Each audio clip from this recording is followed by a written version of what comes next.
Can a card game prove the existence of God? In this video, I'll show you how my favorite card game, Magic the Gathering, leads me to marvel at the infinite mind of God. I'll introduce you to the world of magic, cardboard computers, a magic table, and the God who makes it all real. Let's shuffle up and reason towards the divine. Magic the Gathering is a tabletop collectible card game that came out in the early 90s and inspired other card games like Pokemon and Yu-Gi-Oh! It feels like a combination of poker and chess, where you use your deck of cards to battle with your opponents. You win by bringing their life total down to 0, making them draw all their cards, or taking advantage of cards with alternative win conditions. The format I like to play is called Commander. Games typically consist of 3 to 5 players, and life totals start at 40 life. And each player's deck consists of 99 cards in addition to 1 or 2 special commander cards that usually set how your deck works. The game uses a fantasy theme, where you take the role of a wizard, and your deck of cards serves as a library of magical spells you draw to do things like create creatures that attack your opponents or hang back to defend your own life total. Other cards can make your creatures stronger, make your opponent creatures weaker, directly deal damage to your opponents, change the rules for everyone on the table, or give you extra resources to pay for using more cards. There are over 22,000 unique cards available for players to include in their decks, which means that the number of unique commander decks is around 10 to the 275th power. Usually big numbers like this are compared to the number of atoms in our observable universe, which is about 10 to the 80th power.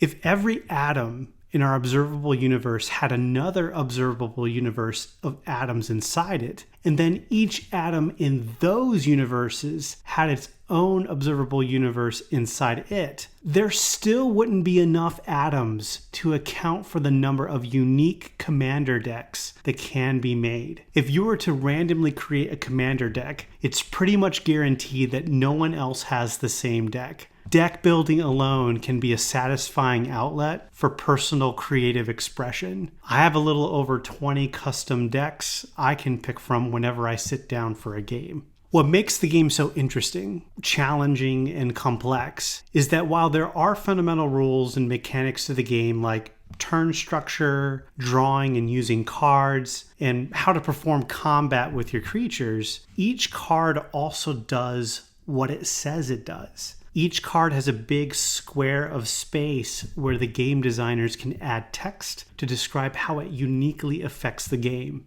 The total set of rules currently in effect at the game table can be as complicated as the human language included on the cards. Here are some examples. Tendershoot Dryad.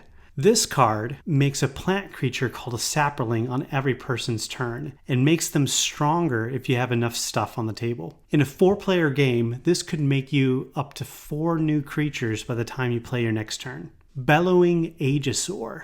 Whenever this creature gets hurt, you can put dice on all your other creatures to make them stronger. If you can figure out how to make it indestructible, then your other creatures will get super swole in short order. Triskaidekaphobia. When this card is on the table, if anyone has exactly 13 life points at the beginning of your turn, including yourself, they lose the game. You can then decide to increase everyone's life total by 1 or decrease it by 1, inching folks closer to the dreaded number 13.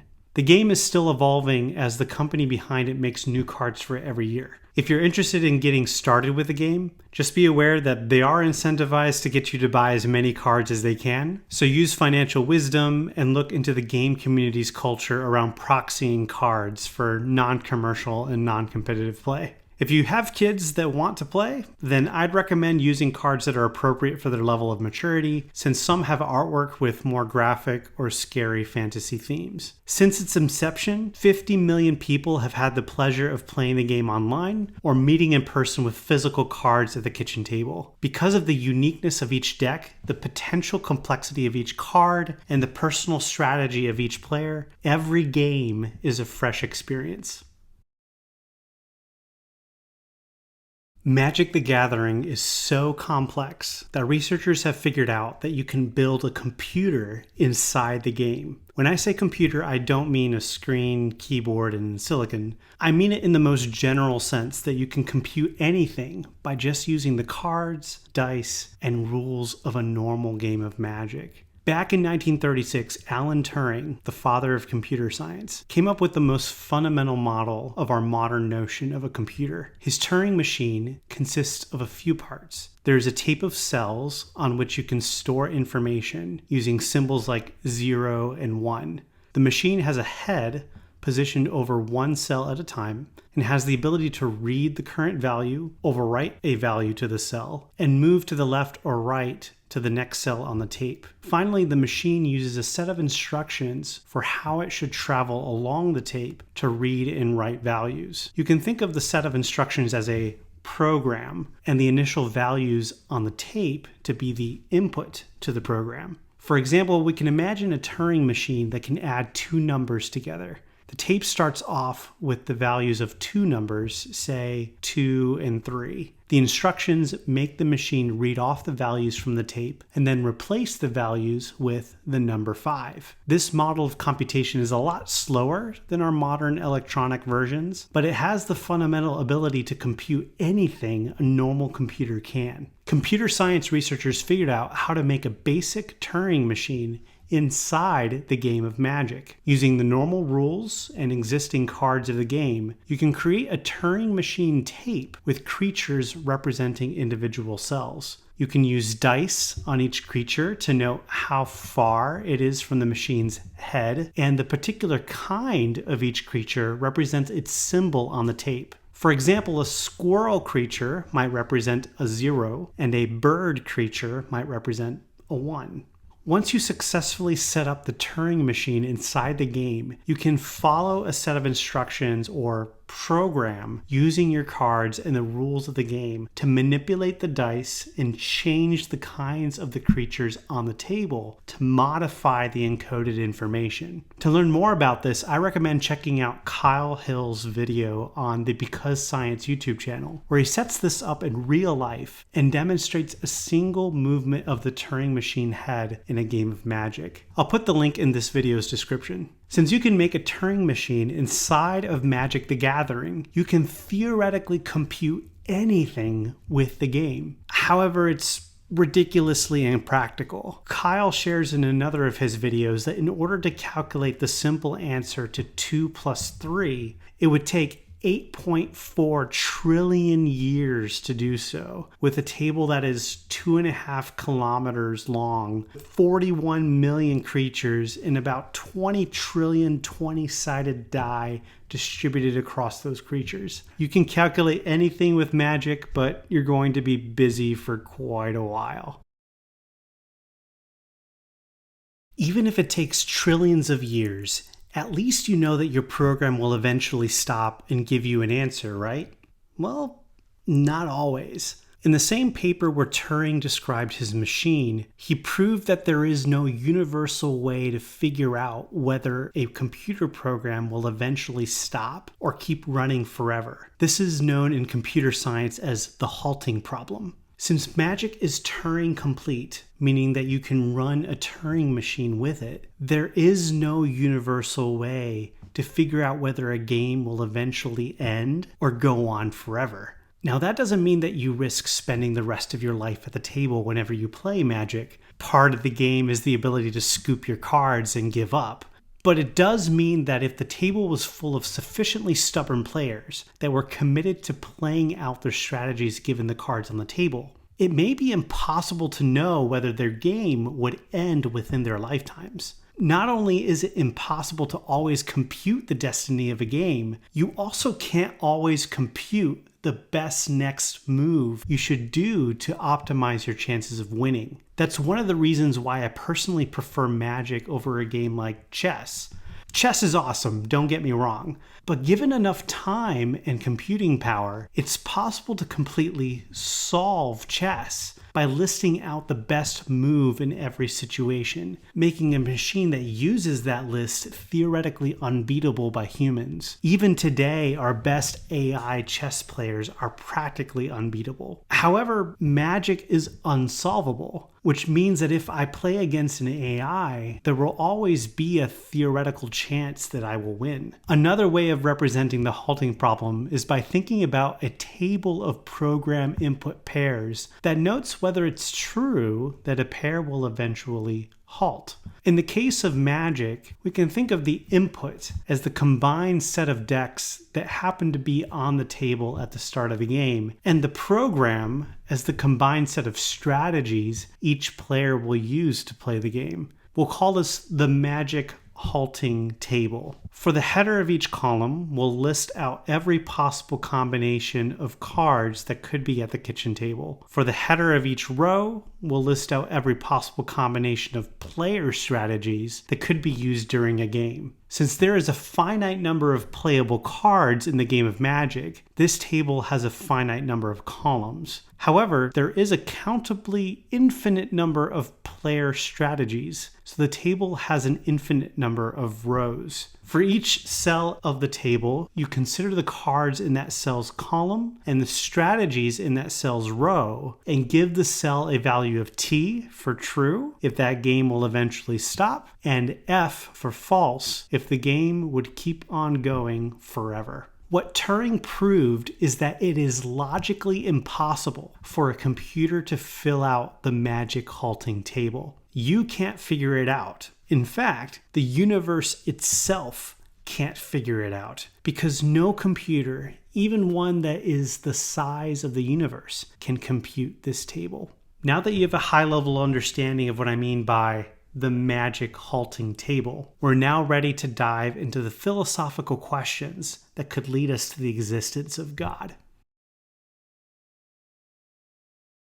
Is math invented or discovered? Do mathematical truths and numbers exist in some sense? Are they just useful fictions? Think of the expression 394,839,394 plus 79,934,997.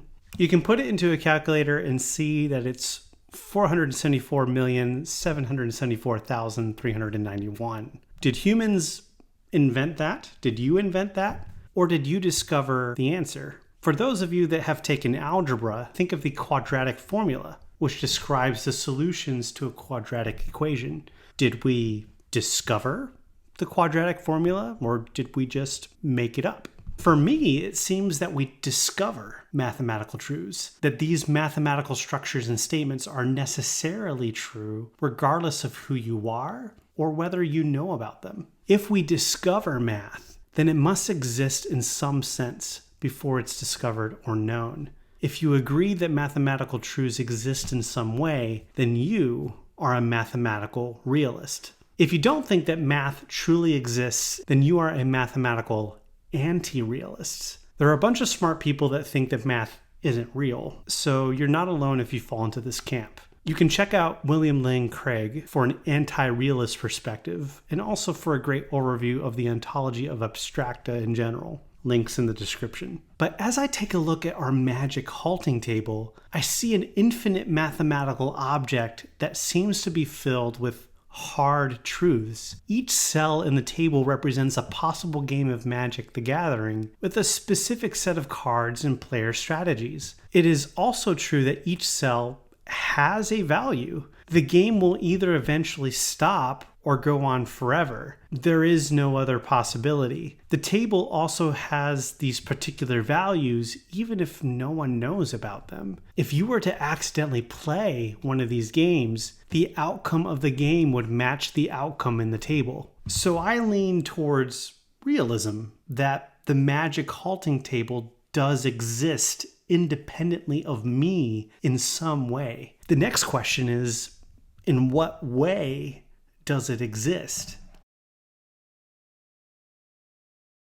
There are a bunch of different realist positions you can take. They each have their own approach to the old philosophical problem of universals versus particulars, where particulars, for example, are every specific red thing in the universe, and the universal is redness itself. Another classic example pictures all individual humans as particulars and humanity as the universal. In the mathematical world, the particulars might be every possible combination of two things, and the universal being the number 2 itself. As an abstract object, our magic halting table is in that universal category. While there are a bunch of realist positions, in this video I'll focus on Aristotelian realism, Platonism, and conceptualism.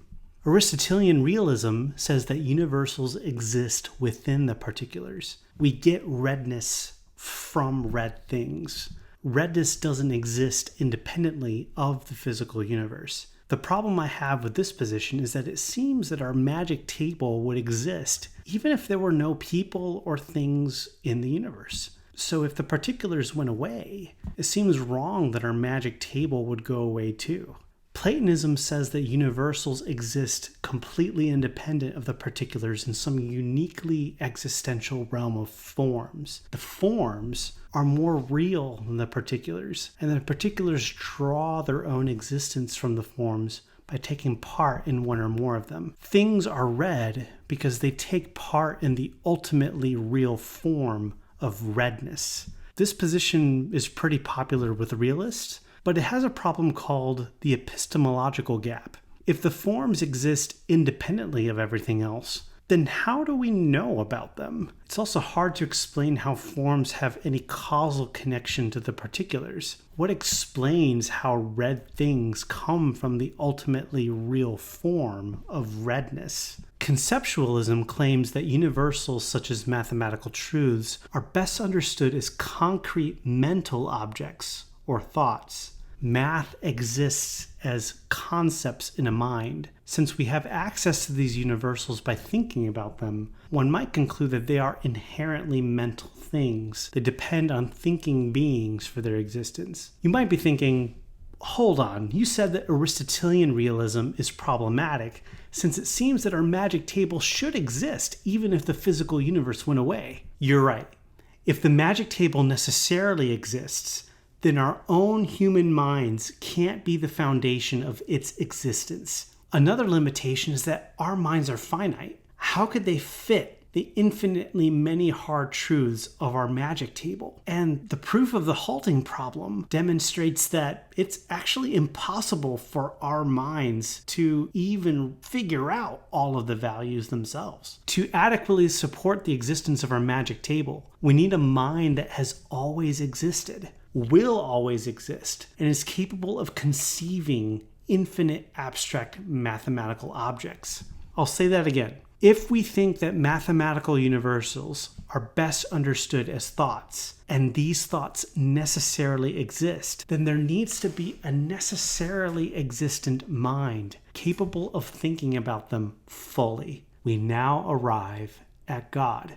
God is the infinite mind who has always existed, will always exist, and necessarily exists independently of our physical universe, is the one who created it in the first place. If universals such as our magic table exist in the mind of God, then God's creation of the particulars explains how they take part in the universals. God thinks of redness and creates red things. We are able to have imperfect knowledge of the universals because we are created by God too. My mind can't access the infinitude of truth values in our magic halting table, but God has given me the ability to be aware of their existence. This realist position is known as divine conceptualism and is rooted in scholastic realism. It was advocated by theological heavyweights Augustine and Thomas Aquinas and has modern proponents such as theist philosopher Alfred Plantinga.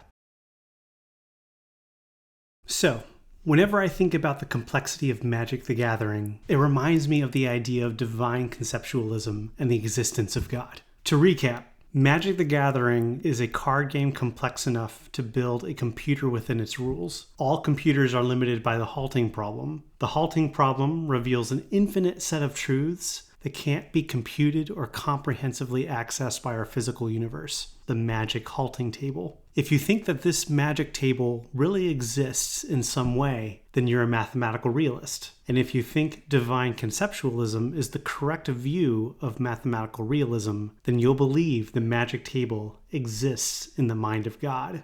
Magic the Gathering supports the existence of God. Granted, it's not an airtight logical proof that forces everyone to believe in God. However, it is a fun train of thought that shows us that there's an established philosophical position that sees God as the best foundation for the reality of abstract objects. There are reasons to believe in an infinite necessary mind. So next time you play a game with your pod of friends and start off with a turn 1 forest, Soul Ring, Arcane Signet, Esper Sentinel, maybe take a moment and thank God for his providence. Magic the Gathering is so amazingly complex that we are incapable of always figuring out the next best move, or even whether the game will end. Yet we can stand in awe at the thought that the entirety of the game can fit in the infinite mind of God. Let me know what you think in the comments. Are you a mathematical realist? If so, what version of realism do you like the most? Are you an anti-realist? If so, what kind? As always, like this video if you got value out of it, and subscribe if you want to see more videos from me on topics like this. God bless.